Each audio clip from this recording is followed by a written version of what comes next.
everyone, welcome back to my channel. Sorry it's been very well overdue. January just kind of was slow, but I had a lot going on with Dylan's birthday, and I had a job interview for another job within the school I'm in, and I got it, and I went on some training courses already for it. So yeah, it's been a bit of a whirlwind. But anyway, I'm back today with just a reading catch up, what I've read already this year.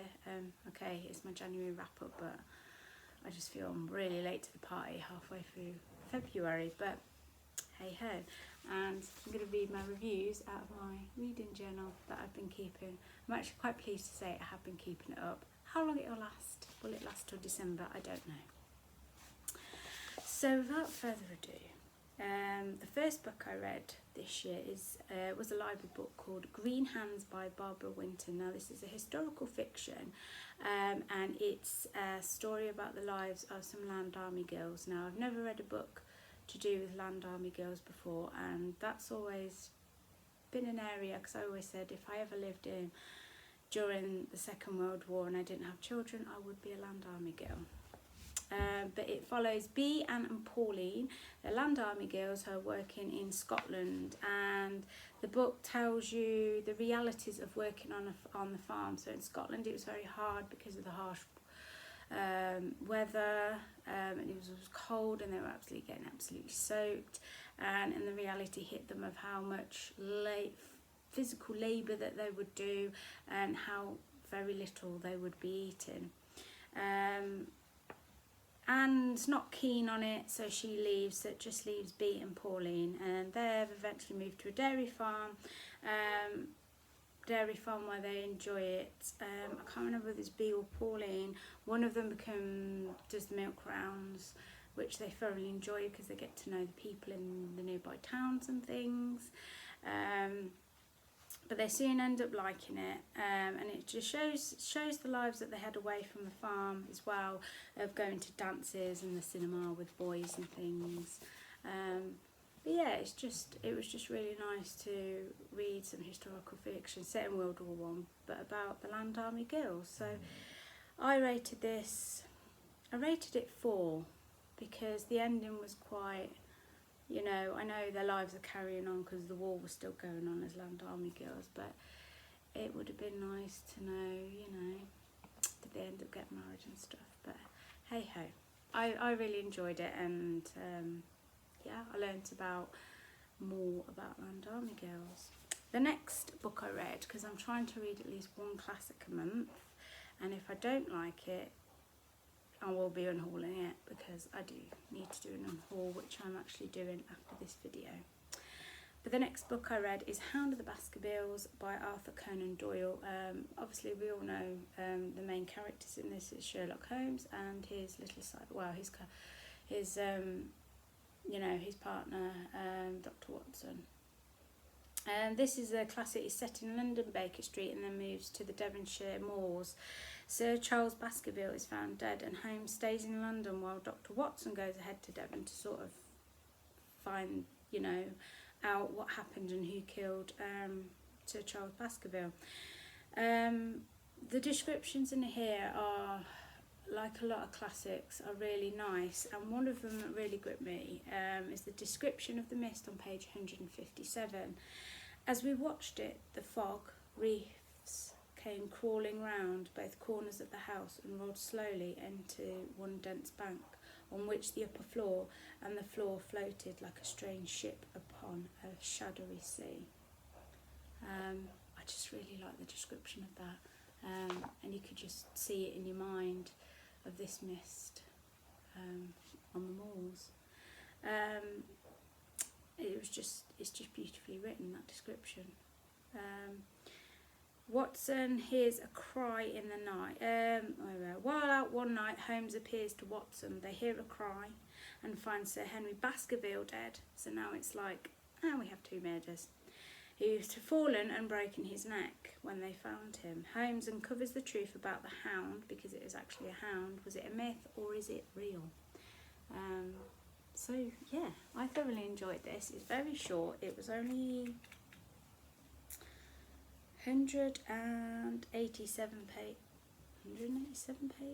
about 185 pages, so it's quite short. Yeah, and I just found it to be a bit of a cosy mystery in a very cold January. So yeah, I thoroughly enjoyed this classic.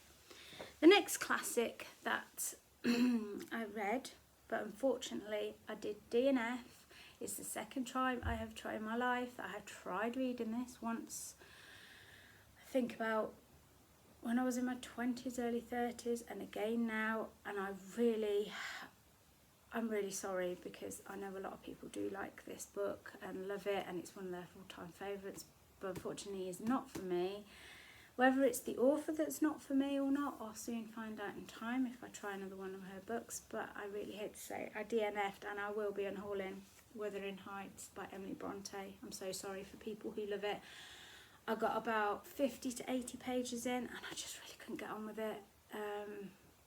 I don't know why, but it is the second time I tried reading this. I read it, as I said, probably in my late 20s, early 30s, and I DNF'd it because I couldn't get on with it, and I thought I'd keep it and try it again in a few years' time. I've done that, and I still can't get on with it, so unfortunately this is a DNF and an unhaul. So yeah, it's just a classic about a new tenant on the Thrushcross Grange on the bleak Yorkshire moors is forced to seek shelter one night at Wuthering Heights, the home of his landlord. Then he discovers the history of the tempestuous events that took place years before, the intense passion between the foundling Heathcliff and Catherine Earnshaw, and her betrayal of him. As Heathcliff's bitterness and vengeance is now visited upon the next generation, their innocent heirs must struggle to accept the legacy of the past. I don't know why. From the blurb, it always sounds appealing to me, but once reading it, I just can't. And I'm really sorry for people who absolutely love this, but unfortunately everyone has different tastes, and I'm sorry if I offended anybody, but I just really couldn't get on with it. The next one that I read,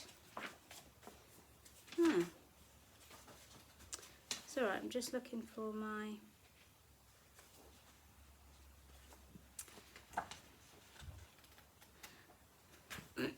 Okay.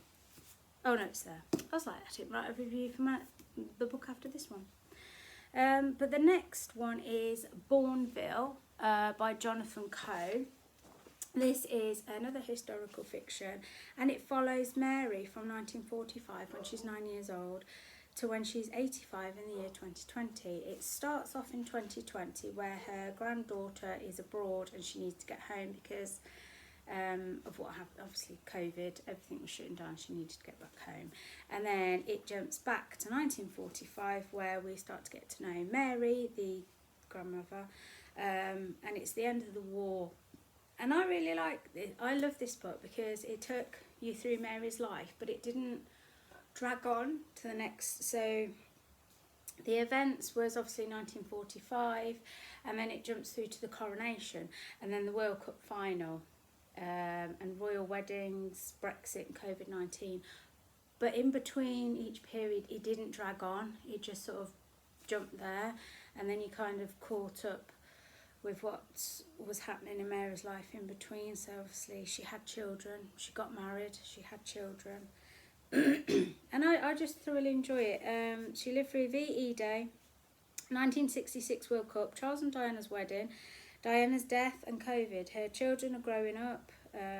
Children obviously falling in love, and they have grandchildren and things, and it's just nice to... Obviously these are points in history that I knew of, but it was just nice to read it as someone's point of view of how they celebrated it or what they were doing. Were they watching it?